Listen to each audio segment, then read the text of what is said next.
Sahu Nagar Akoli road Sainagar येथील शिवशंभू भोलेनाथ व हनुमान मंदिरात श्रावण मासानिमित्त विविध धार्मिक कार्यक्रम उत्साहात पार पडत आहेत. सन 2024 मध्ये या मंदिराची स्थापना करण्यात आली असून येथे शिवशंभू भोलेनाथ यांची पिंड तसेच हनुमंतांच्या मूर्तीचा जीर्णोद्धार करण्यात आला आहे.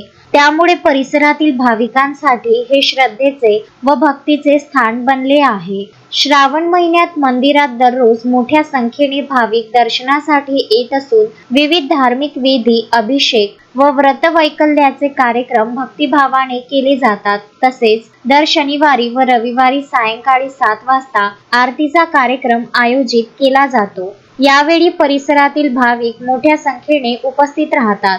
आरतीनंतर भाविकांना अल्पोपहाराचे वाटप करण्यात येते. 25 ऑगस्ट रोजी नामदेवराव कुरवाडे साहूनगर यांच्या वतीने संदीप महाराज पाध्ये यांच्या हस्ते सायंकाळी 7 वाजता भगवान शिवाचा अभिषेक करण्यात आला. यावेळी कुरवाडे यांचे वडील गोपाळराव कुरवाडे, पत्नी पद्मा कुरवाडे व मुलगा दीपक कुरवाडे उपस्थित होते. सुमारे रात्री 8 वाजता अभिषेकाचा कार्यक्रम संपन्न झाल्यानंतर हनुमंतांची आरती करण्यात आली. त्यानंतर उपस्थित भाविकांना अल्पोपहाराचे वाटप करून कार्यक्रमाची सांगता करण्यात आली. संपूर्ण कार्यक्रम भक्तिमय वातावरणात पार पडला.